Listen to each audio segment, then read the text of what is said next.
I'm Butch Stearns here at CRM Evolution 2016, and we're joined now by Jesus Hoyos. Did I pronounce your name correctly? You got it right, sir. Your company and your title, what is it?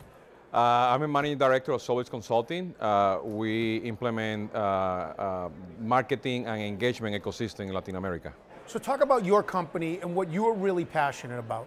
When you start implementing, CRM, people think of traditional, Salesforce automation, and now it's a complete ecosystem. Moving from advertising technologies to marketing technologies to CRM to e-commerce to engagement journeys, and now you need a complete ecosystem.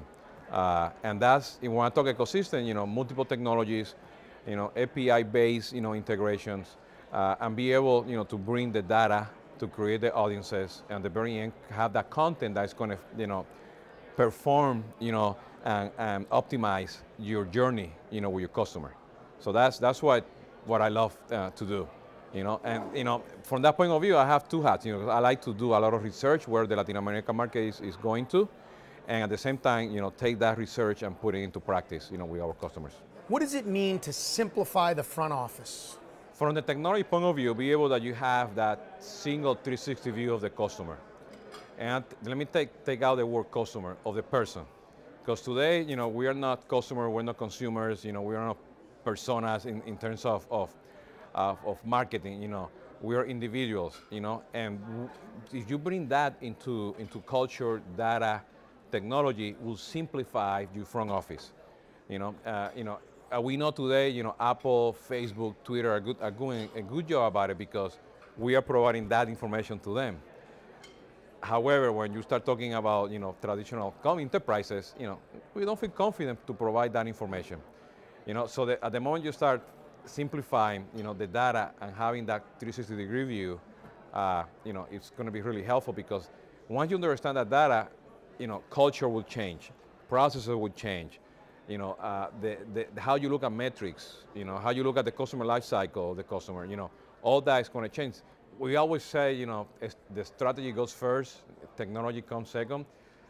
For me, they have to go hand by hand, because you need the data, and today you need the technology to clean the data, understand the data, and present it to everybody, from a point of sale to the website to the call center. Once you have that, people will start understanding, who Jesus Hoyos is as a customer.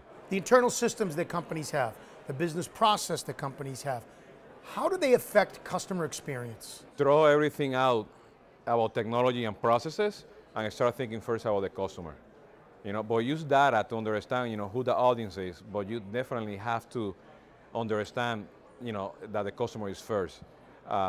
There's many examples out there how to do that, but, the relationship that, between companies and customers, what they have, is not a linear relationship. The linear relationship starts when you buy something and you have to ship that to your house. That's very linear. It goes to the warehouse goes to FedEx, UPS, you get in your house, you open it, you're happy. But all that, before, you have so many touch points, so many variables, so many emotions, and you don't control that. So you need to have a customer journey that is consistent, but at the same time, give me the ability to exit the journey and come back at any given point. Business agility. Every company knows they need to be agile, especially keeping up with today's customers and today's technology. So, what does that thinking, what effect does that have on the systems that companies use?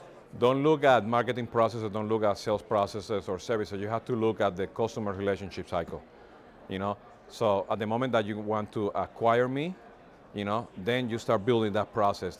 Marketing, sales, all the others will come in as you start, going through that process.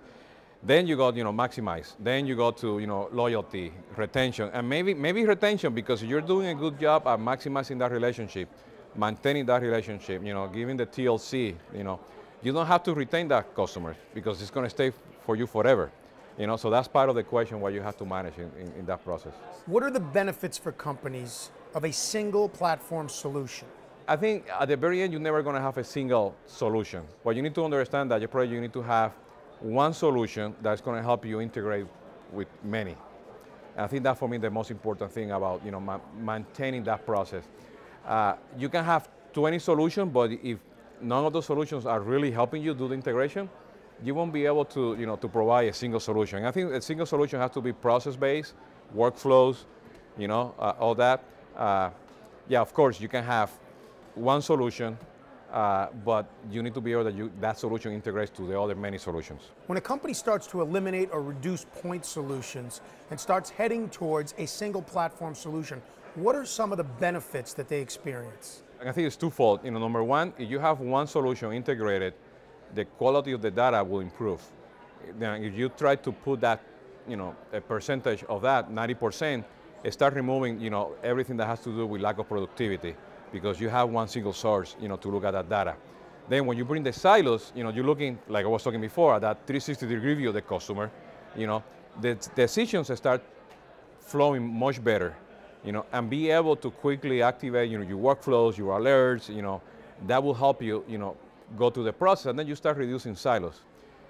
When you bring all that together and you start understanding the data, people are going to start, you know what, I don't need to be in silos, we need to collaborate. And that's going to help a lot. Understanding the data, I'm talking from transactional data all the way to analytics. The moment that you're in front of a screen or a mobile app and you see, the 360-degree view of Jesus Hoyos, from the Net Promoter Score, customer lifetime value, any of the tendencies that you have for analytics, to the digital profile, the transactions, people are they're going to understand. And then somewhere in the corner, you're going to have, you know what, out of this profile, we have 90% of the data. That's visually is very attractive, and people are going to go, wow, if I put this over here, I'm going to be able to help the next person. You start breaking out the silos. Talk about how communities affect the customer experience. Communities for me is when you do a search and you find a group of people that are going to help you, make that decision through the engagement. So a community could be as simple as a blog, with some gamification, or it could be, reviews embedded, in the e-commerce side. What people need to understand is that, you don't need to have a community manager. What you need to have is have a tool and processes so the community can auto-service, okay, where you get those advocates. And there's so many stats, you can get, 10% of the traffic from advocates, suddenly on your website, and they engage, you get solutions. At the very end, the call deflection, is improves, in the call center. What you need to understand that connection is more of a methodology that you need to bring in within many technologies, okay, and needs to be across, many of the platforms. What business problems can customer communities help to solve? Number one, be able that, in terms of the long tail, and that day, you have a bad quota or bad quarter, you can go and turn to the community. I have found, at least in Latin America, the more engagement you get from the community, your sales will increase. Your customer service will go down.